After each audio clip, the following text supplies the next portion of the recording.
there, LostatSea.tv. We are in for a special treat today. I mean, St. Augustine, 450th anniversary, tremendous amount of history here in St. Augustine, and we have been searching for the people to really give us the scoop on what's happened here for 450 years. So we're here at the actual St. Augustine Ghost or the Haunted Pub Tour here in St. Augustine. Right there it is, the Ghost Augustine Pub Tour. And Jonas is the owner, and he's going to give us a little bit of rundown of what we're going to see today. Well, hi, I'm Jonas Breheimer. I'm the owner of the company. We've been in business since 2001. And the Haunted Pub Tour is the original Haunted Pub Tour by Ghost Augustine. Not Puppet Tour, sorry, I think I said puppet. It's the Haunted Pub Tour, the original by Ghost Augustine. I'm not the tour guide. The tour guide is Mr. Gordon over here. Alright, following tonight. Gordon is with us under protest because no one's allowed to have a more impressive mustache than me. But we're gonna let it slide this one time. A little bit of everything here. No hair. Right in the middle. Okay, so Gordon's gonna take you out to the most haunted pubs in St. Augustine. The city is the oldest city in America, and it seems like it's the most haunted city as well. These places are genuinely haunted, and I wish you can come out and experience it for yourself. Spirits and spirits, go out and share with the spirits. You're gonna have a blast tonight. As always on Haunted Pub Tour, it's always a unique night, so come with us. So what happens when an adrenaline junkie marries a drama queen and they travel around the world on a catamaran? Come see the places, meet the people, and enjoy the experiences that make each destination special. And learn why traveling by boat provides more than just transportation, but a path to real adventure. And adventure builds character. Or was it characters? Either way, what is the worst that can happen? Stay tuned for more at LostatSea.tv. Arrgh.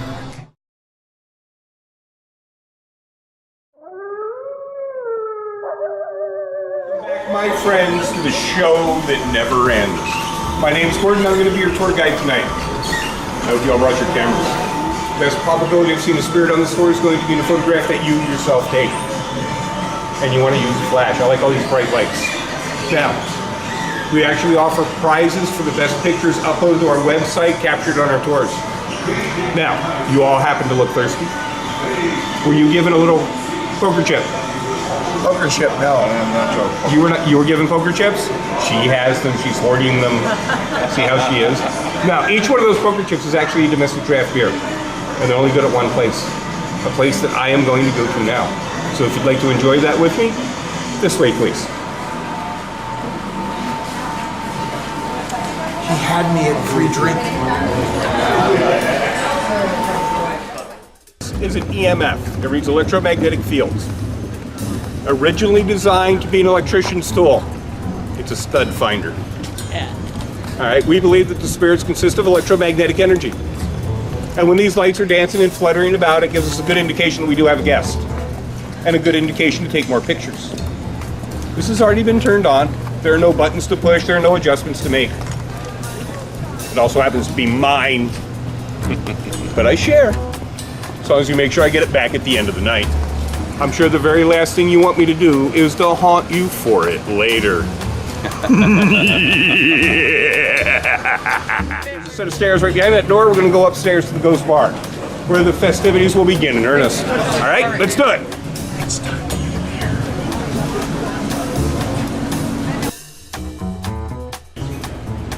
Now this is a haunted pub tour. And why would we begin anywhere besides in a haunted pub? This house was built in 1861 by George. He built it for he and his fiancée.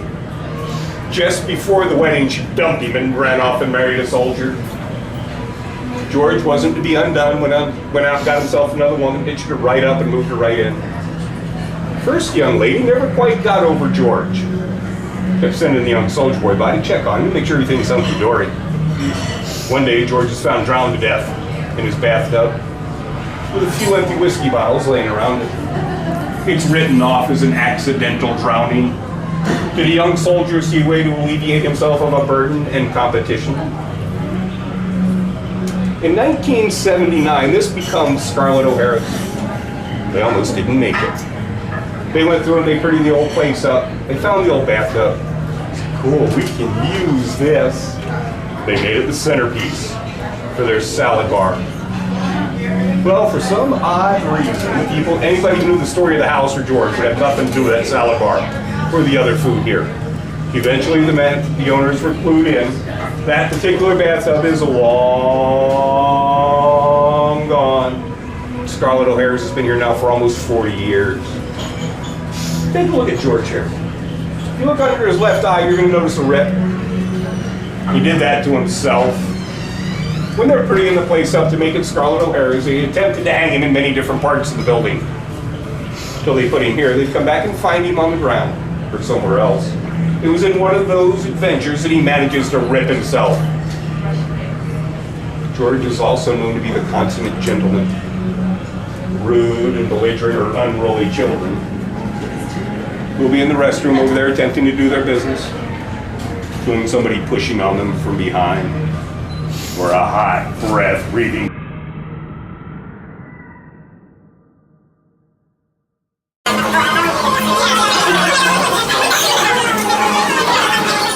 All right, over here on your right, you'll notice Henry Flagler's fabulous Ponce de Leon Hotel. Opened its doors for business in 1888.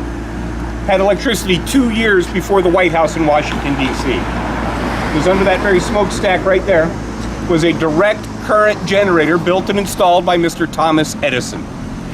People were so afraid of electricity at that time that Henry Flagler had to hire children to turn the switches on and off.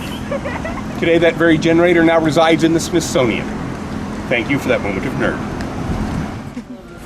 The Casa Monica opened its doors for business on January the 1st, 1888. They could only accommodate 3 guests. On January the 8th, 1888, Henry Flagler opens his fabulous Ponce de Leon Hotel to a full and sold out house. 2 weeks later, the trains arrive carrying the furniture for the Casa Monica and finally open fully for business. Too late for Franklin Smith, who built and designed the building. He goes bankrupt and loses his hotel. Henry Flagler manages to steal another prime piece of St. Augustine real estate for pennies on the dollar. Later in its life, a man named Otto Leitner purchases the building. He had a hobby. He collected collections, and he wanted someplace to display them. So he buys the hotel and creates the Leitner Museum. When Otto Leitner passes, he's without family and bequeaths the entire building and all of its contents to the city of St. Augustine, with 2 caveats. Number 1, it must always remain a museum. It is. In fact, of all the museums in town, my single favorite exhibit is in there. They have a collection of antique music boxes and Nickelodeons that if you were there at the right time of the day, you will get to hear them play. It is a pure delight. Also, he's never to leave the building. If you go into the courtyard in there, you'll see a large marble slab around the koi pond bearing Otto's name. That is his final resting place. Here we go. We're almost at the next stop. We have finally arrived at our next destination, the Old City House Inn. Originally on this site stood an old Spanish sentry post. And one of those Spanish soldiers is still walking his post to this day right in this hallway. Come on in. Don't be bashful. The young man actually lost his life one day when his weapon accidentally discharges in his face. In 2000, a psychic paid a visit here and had an encounter with that young man and drew a sketch of him. You have to go by it to get to the bar. It's right on the mantelpiece to your right. Come on in.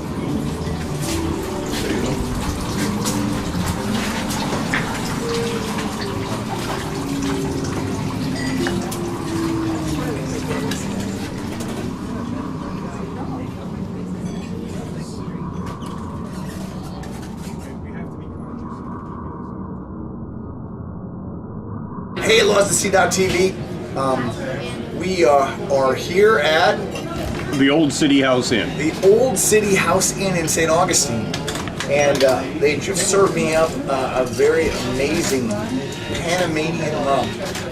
Admiral Sarah is half Panamanian, and we thought we would drink, since this is called Abuelo, grandfather, we are going to drink to Admiral Sarah's grandmother who recently passed, our abuelita, so to speak. So, to abuelita, and may her spirit follow us on this tour.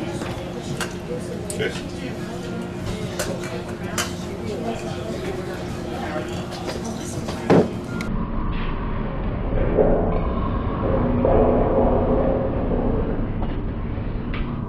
Now, if you're actually lucky enough to get a room here, you may get to encounter one of my favorite spirits about town. His name is William. William has a sense of humor. Favorite gag is wait until you're getting all snuggled down, nice and cozy, and just about to fall out, and then you're gonna hear it. You'll get up to see what's going on. You're not gonna find a thing. So you get yourself all snuggled down nice and cozy again, and you know it's gotta happen again.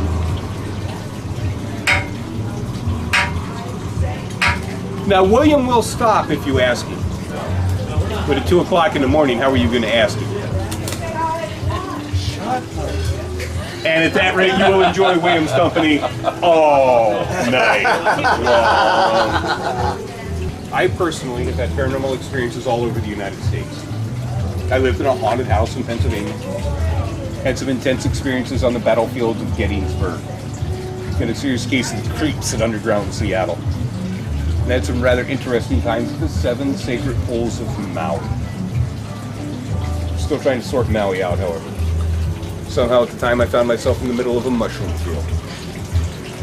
Now mushrooms were originally used to help one commune with our ancestors. That's my story and I'm sticking to it.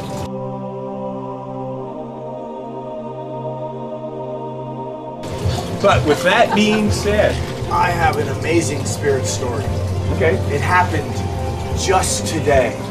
And what spirits were you drinking? Today, on board Valhalla, named, of course, for the special place that Odin has to draw warriors to the afterlife. Our boat is named Valhalla.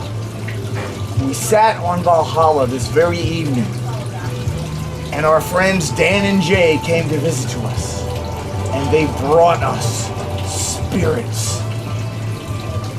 A rum blend of their own concoction. Pour 4 of them into skull-shaped shot glasses, and we drank them from 6 o'clock until 7:40 when we walked to the ghost store. It was an out-of-this-world experience. Congratulations. I will tell you about True story. an incredible experience that I've had that has changed me in believing in ghost stories forever. I was at a friend of mine's house. His name is Nick. And his house was on top of a mound in a place called Mound, Minnesota. And the reason that they named the town Mound was because there were Indian mounds all over this area and all around the lakes. And I remember we were downstairs and we both had to go upstairs and use the restroom. And he was in the restroom, there was light shining under the door. And I'm waiting there with my back against the wall right outside the door for him to finish to leave. And through the light underneath the door, I saw footprints. And they weren't just regular footprints where you would see toes. They looked like moccasins. And they walked towards me. And they stopped right in front of me. And I felt an incredible, cool feeling, and just it was insane. And the footprints lifted out of the floor.